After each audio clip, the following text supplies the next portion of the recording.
Hello, everybody. I'm Paul Ryden. You may find this hard to believe, but when I was a young TV journalist 50 years ago, I decided to run a marathon. No, that's not the weird part. Oh, The weird part is that I tried to do it without training for it. Now, that's not really the best approach for a sport that requires endurance, toughness, and most of yeah, all, perseverance. As a right. 22-year-old rookie, however, I was just trying to get some attention. Well, if anyone knows firsthand about perseverance, it's our guest today, Robert W. Larson Jr. His book is entitled 200 Pounders Don't Win Marathons, but Persevere Anyway. Welcome, Robert. Good to have you here from Oklahoma. Right. Thank you. Well, now this isn't just a book about running, and people are going to look at that and go, oh, it's a book about running. It's actually a self help book for all areas of life. But running sort of serves as a metaphor, doesn't it? Well, it's one of the, it's football and running particularly, and other endeavors. Okay, other endeavors outside of sports, Right. Yes, I'm in. like what? Right.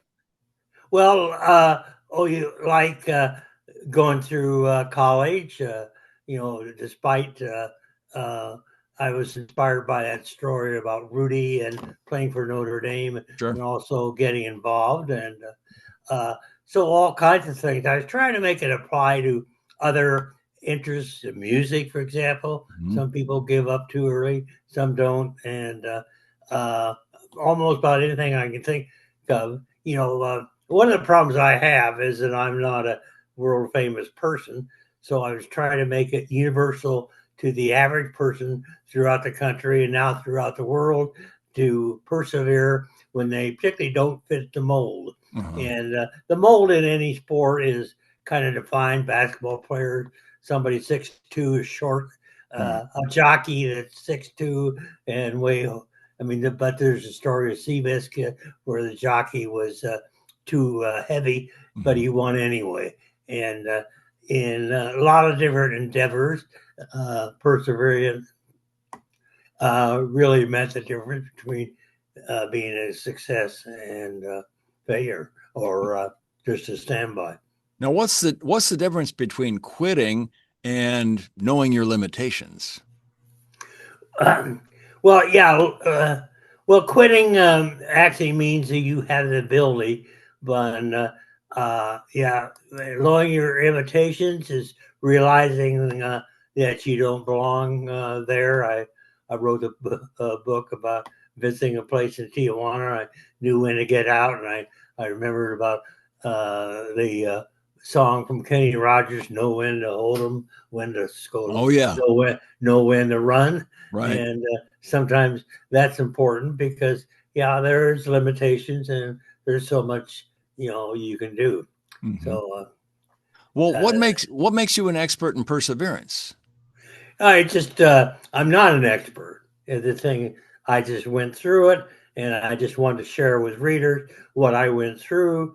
I received some moderate successes from getting to get an athletic scholarship when I was turned down, and persevering until I got one, and playing for the Quantico Marines again on their football on a regular basis, and keeping at it, and I also identify the Jimmy V campaign when you had cancer, never Hmm. give up. And Right.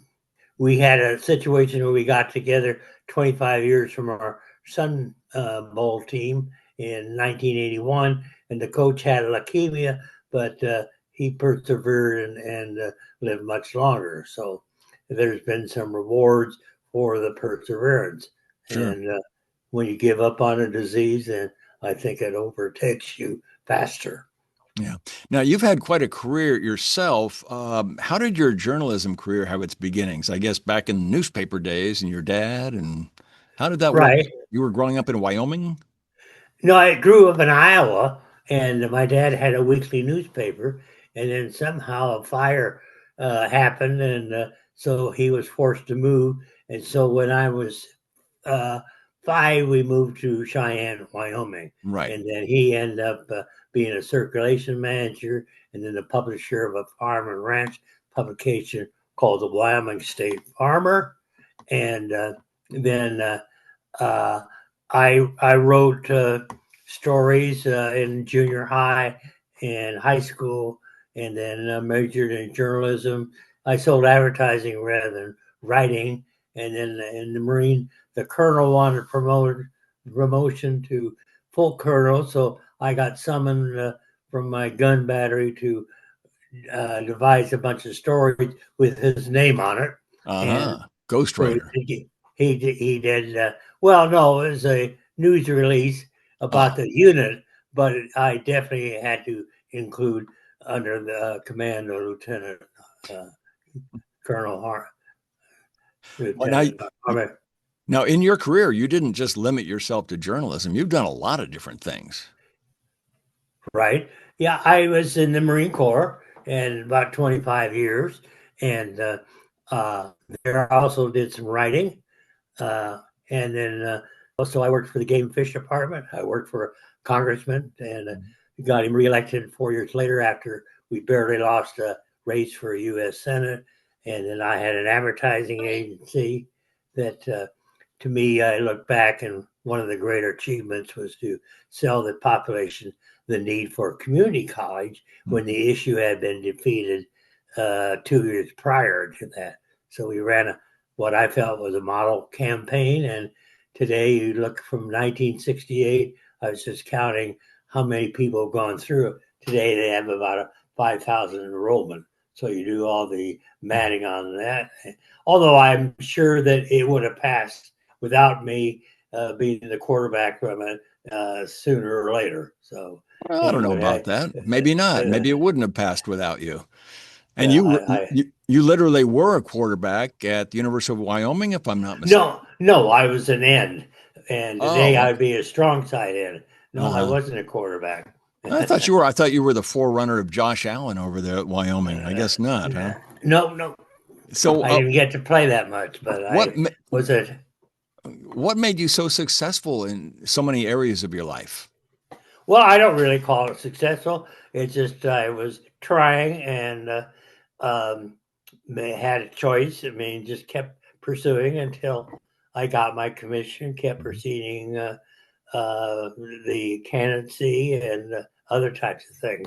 I wasn't successful in politics. I lost a race for the legislature by not campaigning hard enough. I failed, although afterwards I couldn't have fulfilled my term because I got a chance to teach at Moorhead, Minnesota. And Mhm. then I ran for city council in Pittsburgh, Kansas, and didn't again uh, kiss enough babies, I guess, or see people, and so I got barely. But then I ended up months later by joining the staff where I was advisor of the student newspaper here in Alva at Northwestern Oklahoma State University.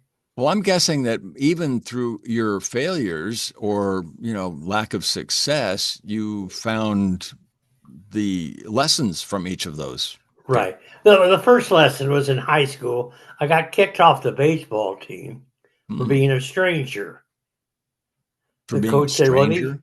yes." The coach said that these boys been playing together since seventh grade. This was in 11th grade, and however, I bet a student that I couldn't pole vault 9 feet, which I did, and the coach said, "Where have you been?" So I became a star winner for pole vault. Plus, I ran distant races, the mile, 2 mile, Hmm. and that type of thing. And that was all. That was a lot of until I started running, and then I ended up running a marathon, uh, three of them each year for a few years, and then I had a problem with the hip, and the doctor said, "Well, it's been bashed. I wouldn't run any marathons."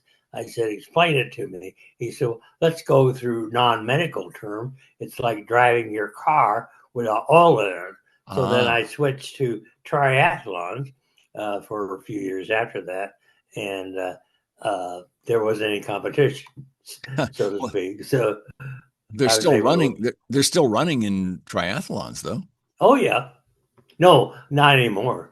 Oh, Not anymore. okay. I know I'm now 90, so I have to slow down. It's really hard for me to walk that much Wait, without a how old are cane. you now? 90. 90. Wow, you're Yes, I 90. just had a birthday Well, happy in birthday. February. Yeah, Um, well, it's in February. this book promises some once in a lifetime sports stories to amaze and entertain. Give us an example of one.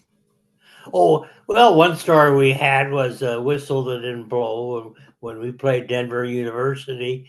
Uh, we were ahead, and then all of a sudden, Denver got the ball and they ran past, and we, uh, we feel, since I was on the bench watching it, we tackled him, but the referee signaled a touchdown, and we were so mad there was a big fight or something, but it didn't help. So theoretically, and for a while in the Polk press book, they had a little asterisk about the score Uh, being not correct to Wyoming fans. And then it's off now because I checked with it due to a typing error. They forgot about it since 1955 is a long time ago. no, So it is that. yeah. When did you decide that all your experiences that you've gone through needs to be written in a book? Well, I was inspired by submitting a book for the chicken soup for the Christian Soul. Uh-huh. And when I told you about this baseball team, then it happened where that door was closed and another one was open. Hmm. And then I was inspired by the story of Daniel or Rudy about playing for Notre Dame. And I thought, well, I have my own story. I think I'd like to see what happens. So that's Good. what I did. That's good. That's Yeah. good. What do you For a hope purpose. what do you hope your readers get from reading your book? Inspired to keep Hmm. on keeping on. Yeah, that's good. It seems like you always have irons in the fire in some way or another. What's next for you at the age of 90 and you're still Yeah, act? I'm trying to write another book, Okay, and what's it about? it's three short stories. Mhm. And right now I'm calling it short story from a tall writer. Now, am I tall at 6'2"? I did a survey from the internet, and the average male in America is 5'9". In the Really? world, it's 5'7". So at 6'2", I guess I'm almost, I'm not 7 foot, No. and that type of thing. So I have a story about some of my experiences with wives, co-eds, and others, Mhm. and breaking up. Another story about a relative ancestor who served in the Civil War for an all-black unit, and a Mhm. third story about my experiences in being president of an advertising agency for 7 years. And I end up having to make a decision because one of my clients, school district, gave me an offer to give myself twice as much salary as I was paying myself. But I used that experience because while the superintendent left and the other one didn't like me, I pursued a master's degree and then a doctorate degree, so that made it easier for teaching. Although I would have been better on a couple of jobs to get a PhD rather than EDD Mm. because of it's just one step better supposedly. Well, with all the successful careers you had, which is the one you enjoy the most? I enjoyed Yeah? teaching, right? Why? Why did you enjoy And that then the most? and that way is a chance to pass on some of my wisdom and ideas and enjoy some of the future successes. So, some of my students now. Yeah. One's teaching at the university where I taught, and now is going to be chair. And another student ran for city council and was a legislator. And another one got a chance to work in the Bush administration. And so that's been rewarding. Hmm. Well, we hope that other people will be inspired by your book. The book is called 200 Pounders Don't Win Marathons, but Persevere Anyway. It's by Robert Larson Jr., and it's available on Amazon. Robert, thanks so much for joining us today. It's good to talk I with you. thank you for taking time to do this. It's my pleasure. And thank you, folks, for spending a few minutes with us on the Global Book Network. I'm Paul Ryden. We'll see you next time.